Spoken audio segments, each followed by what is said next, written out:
وكفى وسلام على عباده الذين اصطفى أما بعد فأعوذ بالله من الشيطان الرجيم بسم الله الرحمن الرحيم واعتصموا بحبل الله جميعا ولا تفرقوا صدق الله العلي العظيم সবাই দুরূদ শরীফ পড়ি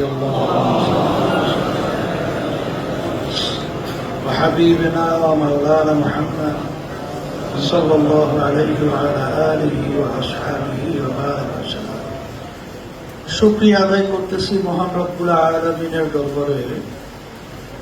রব্বুল আলামিন কোটি কোটি মানুষের ভিতর থেকে আমাদেরকে বেছে বেছে দ্বীনের সাথে জড়ায়া থাকার তৌফিক দান করেছেন। শুকরিয়া দান করি আলহামদুলিল্লাহ। কথা বেশি লম্বা না, সংক্ষেপ কথা বলছি। আকলমান ইশারা বস্তাস্ত, যে নাকি জ্ঞানী হয় অল্প কথার মাধ্যমে তারা পুরো বিষয়টা বুঝতে পারে।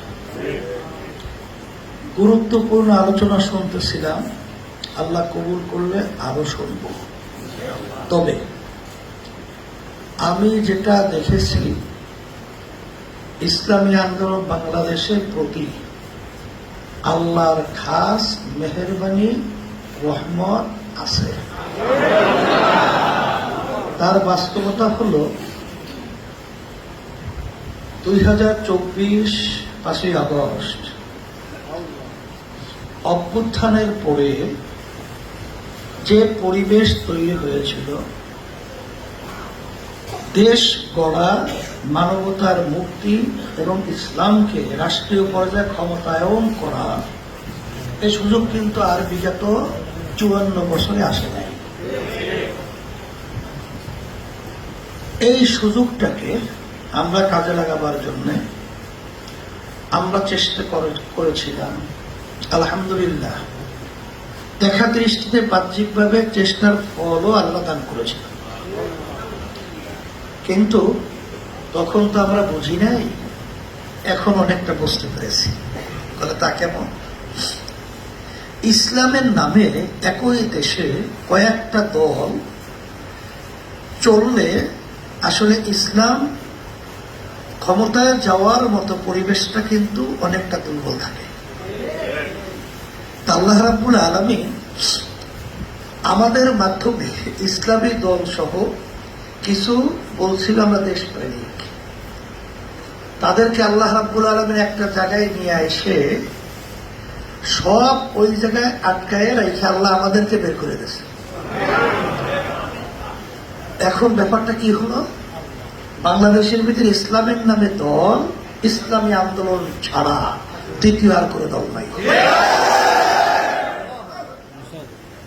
বলে হুজুর এটা কেমন বললেন? অনেক দল তো ইসলামের নাম ব্যবহার করে।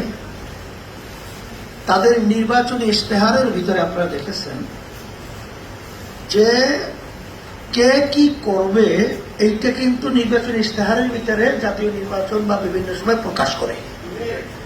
ইসলামী আন্দোলন ছাড়া অন্য কোন দল, বিএনপি, আওয়ামী লীগ, জাতীয় উপাধিত আদার, ছাত্র ইসলাম চাই না, তারা তো ইসলাম দল পরিচয় দেয় না। কিন্তু যারা ইসলামের নাম পরিচয় দিল, তারাও কিন্তু তাদের নির্বাচনী ইশতেহারের মধ্যে কোথায় ওখানে ইসলাম বাস্তবায়নের, শরীয়ত অনুযায়ী, ইসলাম অনুযায়ী রাষ্ট্র চালাবার কথা কোথায়ও ব্যক্ত করে না। একমাত্র ইসলামী আন্দোলন বাংলাদেশ, আমরা পরিষ্কার ভাবে বলেছি, আল্লাহ যদি কবুল করে, আল্লাহ যদি আমাদেরকে ক্ষমতা দান করে, তাহলে আমরা শরীয়ত ইসলাম অনুযায়ী রাষ্ট্র চালাবো। এখন যারা বলতেছেন অন্যান্য কোন ইসলামী দল, আমি বলবো এটা শরীয়তের বাদ বিচার মাসালার দিক থেকে আপনার এই কথাটা সহি কিনা আপনি নিজের বিবেকের কাছে প্রশ্ন করেন। কারণ আমরা তো শরীয়তের উপরে বিবেচনা করব, শরীয়তের উপরে আমরা চলব, ওই অনুযায়ী রায় দেব, রায় নেব। তারা পরিষ্কার বলেছে তারা ক্ষমতায় গেলে তাদের নেতৃত্ব জোট তাদের নেতৃত্ব দিয়েছিল জামাত। ক্ষমতায় গেলে তারা ইসলাম অনুযায়ী রাষ্ট্র চালাবে না, প্রচলিত গণতন্ত্র অনুযায়ী রাষ্ট্র চালাবে। এর পরেও যদি কেউ বলে যে তারা ক্ষমতায় গেলে ইসলাম প্রতিষ্ঠিত করবে, শরীয়তের মাসালার দিক থেকে ওলামায়ে কেরাম আছে, এখন আপনারা বলেন যে তাদেরকে ইসলাম বা ইসলামী জামাত দল বলা যাবে কিনা? যদি না যায়, আমি পরিষ্কার ভাবে বলছি, কথা বেশি লম্বা করবো না, সংক্ষেপ। কারণ আমরা বড় আশা বুক বেঁধে এই সমঝোতা করেছিলাম, কিন্তু ওরা ক্ষমতায় যাওয়ার লোভে আমাদের সাথে ধোঁকাবাজি করেছে। আমরা এটা বলছিলাম সমঝোতা, কিন্তু ওটাকে এক পর্যায়ে ওরা নিয়ে গেছে নেতৃত্ব, জোট হিসাবে নেতৃত্ব হাতে নিয়ে আমাদেরকে ওরা গরু ছাগলের মতো ব্যবহার করবে। আর আমরা গরু ছাগলের মতো ব্যবহারিত হব। এরপর আমরা তো অনেক জিনিস জানতে পেরেছি। গোপনে ভারতের সাথে বৈঠক করে, গোপনে আমেরিকার সাথে বৈঠক করে, বিভিন্ন জায়গায়। তারপর তার প্রকাশ হয়ে গেছে আমেরিকার প্রতিষ্ঠা বার্ষিকী আমাদের সাথে উদযাপিত হয়েছে এই প্রথম বাংলাদেশে, যে বাস্তব ওখানে, সেখানে জামাতের আমির কি বলে, আমির এখানে নাকি আমাদের বাংলাদেশের পরীক্ষিত বন্ধু। আবার কয়েকদিন পর হয়তো মাত্র অপেক্ষায় থাকেন, হয়তো বলতে পারে যে ভারত আমাদের পরীক্ষিত বন্ধু। এখন মূল কথা হলো তারা ক্ষমতাকে মুখ্য মনে করেছে। এর জন্য আমরা অনেক সময় বলে থাকি যে ইব্রাহিম বিন আদহাম রহমাতুল্লাহ আলাইহি সাহাবায়ে কেরামরা তারা বাড়িঘর ছেড়েছিল, আত্মীয় স্বজন ছেড়েছিল আল্লাহকে পাওয়ার জন্য, আর বর্তমানে ইসলামের নামে ওরা আল্লাহকে ছাড়ে ক্ষমতায় যাওয়ার জন্য। এর জন্য আমি পরিষ্কার আমার ভাইদেরকে বলবো, আমার মুরব্বীদেরকে বলবো, আমার যুবকদেরকে বলবো, আমার সম্মানিত ওলামায়ে কেরামদেরকে বলবো, আল্লাহ রাব্বুল আলামিন বলেছেন তোমরা বিচ্ছিন্ন থেকো না, তোমরা একটা জায়গায় আসো, রুদ্রকে মজবুত করে ধরো। যেহেতু ইসলামের নামে দলাল নাই, এখন আপনারা এদিক ওদিকে ঘুরবেন এই সুযোগ কিন্তু নাই। আমাদের ভুল ত্রুটি হলে আপনারা ধরাই দেন, কারণ আপনাদের দায়িত্ব কর্তব্য ধরাই দেওয়া। কিন্তু যদি আপনারা এই অবস্থায়, হুজুর তো অনেক গুরুত্বপূর্ণ কথা বলছেন, আর আমরা তো জানিও যে আমাদের দায়িত্ব কর্তব্যটা কি।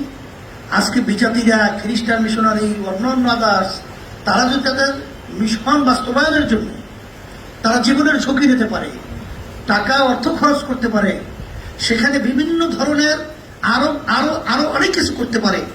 আর আজকে আমরা ইসলামের সঙ্গে জড়াবার পরে ইসলামকে রাষ্ট্রীয় পর্যায়ে ক্ষমতা আনার জন্য সেখানে আপনার আমি নাইট্রেনে ঘুমাই রেখে যে বাস্তবায়ন হয়, আর এখানে সময় দেওয়ার ব্যাপারে তখন আপনার আমার যদি দুর্বলতা থাকে, সেই হুবা আমার কাছে যে তথ্যগুলো আছে লোক ঠিক মতো দেয় না, কেমন কথা? তাহলে আপনি আল্লাহর হুকুম মানছেন? হ্যাঁ, কি ব্যাপার? কিসে আমরা আন্দোলন করি? কিসের ইসলামকে আপনি প্রতিষ্ঠিত করবেন রাষ্ট্রীয় পর্যায়ে?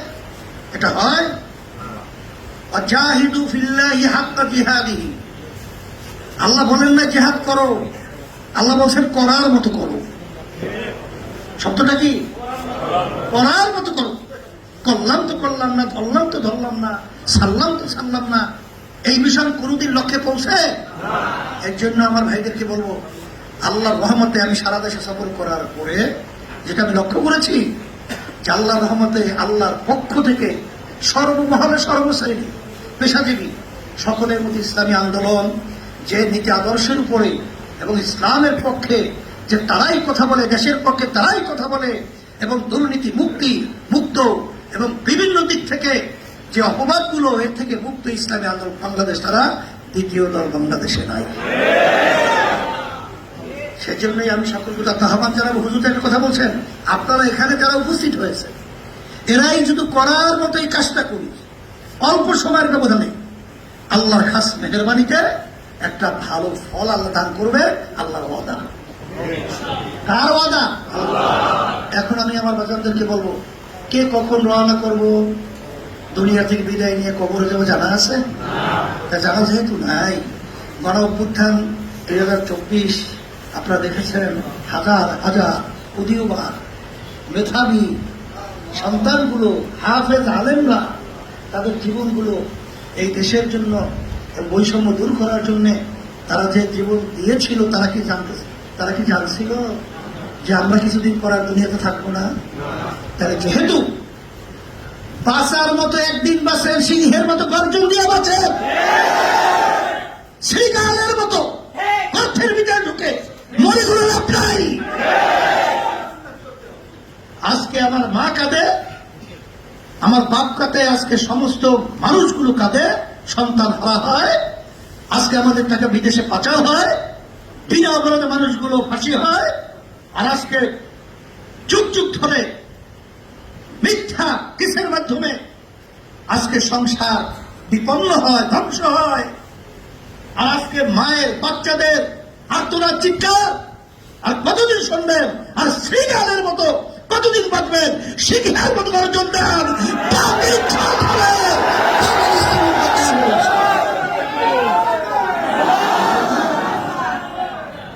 আমি সকল পদার্থ আহ্বান জানাবো, আসেন আমরা সবাই এক একাকার হয়ে ইসলাম দেশ মানবতার কল্যাণের পক্ষে যদি আলহামদুলিল্লাহ আমরা কাজ জাসাদের ভয়ের নিজেদের দোষ ত্রুটি ধরা বাদ দেন, একজনের সমালোচনা আলোচনার কথা খুব ভালো লাগে, এটা বাদ দেন। আপনি কি করতে পারছেন এই প্রশ্ন নিজের কাছে করেন। এরপরে পরামর্শ ভিত্তিক আল্লাহর উপর তাওয়াক্কুল করে যদি আমরা কাজ করতে পারি, ওয়ালা তাহিনু ওয়ালা তাহজানু ওয়া আনতুমুল আ'লাউনা ইন কুনতুম মুমিনিন। আল্লাহ রাব্বুল আলামিন ওয়াদার কোনো সন্দেহ আছে নাকি? না। যদি নাই থাকে বিজয় আমরাই হব ইনশাআল্লাহ, কোনো সন্দেহ নাই। সেরকম সোনালী সূর্য ইসলামের পক্ষে উদিত হবে বাংলার জমিনের ভিতরে, আমার নজরে কেমন যেন আমি দেখছি। এই জন্য আমাদের হতাশার কিছু নেই। অনেকে আমরা নামাজ পড়ি 5 ওয়াক্ত, আমরা কখনোই নামাজ পড়ে আবার হতাশা হই না, নামাজ ছেড়ে দেই। তাহলে আকিমুস সালাহ যেই হুকুম আল্লাহর, আকিমুদ্দিন একই হুকুম তো আল্লাহ। তাহলে আজকে আমাদের পক্ষে একটু ভোট কম হয়েছে বা দেখা দৃষ্টিতে আমাদের কেমন জানি দুর্বলতা, এতে আমরা হতাশ হয়ে যাবো না? আল্লাহর ভজনা করবে। আমি তো এক কিঞ্চিত কোনো হতাশা হই নাই। আমার ভিতরে আল্লাহর রহমত, আপনাদের দোয়ায়, আল্লাহর খাস মেহেরবানিতে জজ্বা আরো বেড়ে গেছে। তাই সেই দিক থেকে আমি সকল পূজাত আহ্বান জানাচ্ছি, আসেন আর আমরা আল্লাহর কাছে দোয়া করি, চেষ্টা করি, আল্লাহ রাব্বুল আলামিন আমাদের সকলকে